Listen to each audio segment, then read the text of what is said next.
आपल्या शहरातील, जिल्ह्यातील आणि राज्यातील ताज्या बातम्या पाहण्यासाठी TV7 न्यूज चॅनल सबस्क्राइब करा आणि बेल आयकॉनवर क्लिक करा.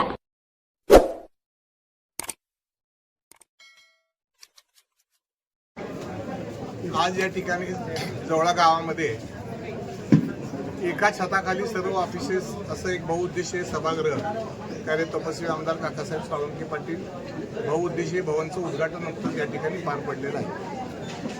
जसं जवळेगाव हे सांगोला तालुक्याच्या इतिहासामध्ये या सांगोला तालुक्याचं एक वैभव असलेलं गाव आहे, सगळ्यात मोठं असलेलं गाव आहे.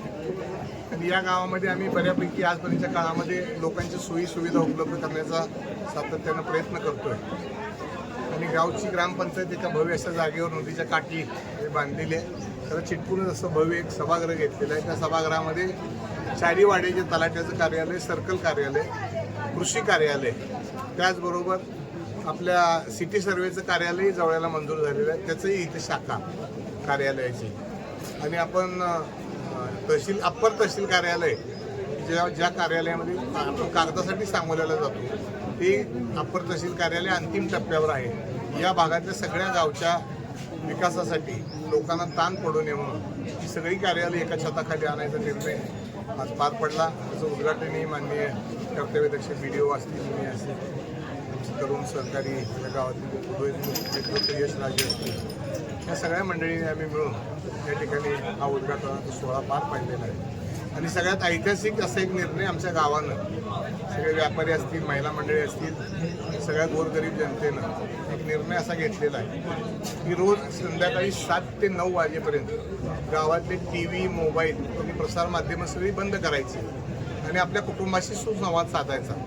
लहान मुलांना अभ्यासाला बसवायचं, आई मुलातला संवाद, वडील मुलातला संवाद, बहीण भावाचा संवाद, हे सगळं या मोबाईलच्या जगामध्ये नष्ट होत चाललेलं आहे. परंतु या गावानं सगळ्यांनीच आम्ही ठरवलेलं आहे की 7 ते 9 गाव खूप मोठं आहे, योजना राबायला थोडं कठीण आहे. आजपर्यंतच्या काळामध्ये जवळे गावानं जे ठरवलेलं आहे ते निश्चितपणानं पार पडलेलं आहे. सगळ्या जाती धर्माचं गाव आहे. ही सगळी माणसं एखादा निर्णय गावानं घेतल्यानंतर ते गावाच्या पाठीमागे उभा असतात. हा अनुभव आमचा 40 वर्षाच्या काळामध्ये आहे. आणि हा ऐतिहासिक निर्णयसुद्धा एक जिल्ह्यातल्या सगळ्या ग्रामपंचायतीला, सगळ्या कुटुंबांना दिशा देणारा असेल असं मला वाटतं. आणि त्यामध्ये आम्ही नेमकं यशस्वी होऊ ही कल्पना आहे. आणि जवळेगावच्या सांगोला तालुक्याच्या विकासासाठी साळुंखे पाटील कुटुंब हे कायमच असतं. कुठल्या यश अपयशाची आम्ही कधी तमा बाळगलेली नाही.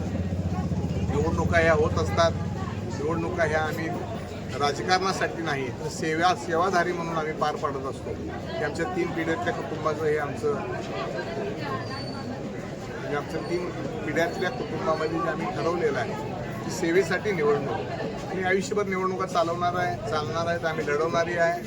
त्यामध्ये कुठलंही असं एखाद्या निवडणुकीमध्ये आपल्याला थांबावं लागलं म्हणून थांबणारी नाही. आणि जो कोणी निवडून आलेला आहे त्यालाही आम्ही मनापासूनच्या शुभेच्छा दिलेल्या आहेत. असं एक आमच्या काकींचं आम्हाला जे शिकवण आहे की अशा पद्धतीच्या धार्मिक वळणावर सुद्धा आपण या ठिकाणी आपण चांगलं नेलेलं आहे. सर्व धर्म समभावामध्ये सगळ्याच जाती धर्माच्या लोकांना बरोबर घेऊन आम्ही आजपर्यंतच्या काळामध्ये तालुक्यामध्ये असेल, गावामध्ये असेल, परिसरामध्ये असेल, सगळ्या गोष्टी आम्ही या ठिकाणी करायचं ठरवलेले आहेत. आणि त्याला निश्चितपणानं मला खात्री आहे की ही सगळी वाटचाल भविष्य काळामध्ये आम्ही यशस्वीरित्या करू. ओपनच्या जागेवर सर्व समाजाला प्राधान्य देऊन सरपंच करणारं हे महाराष्ट्रातलं एकमेव गाव आहे.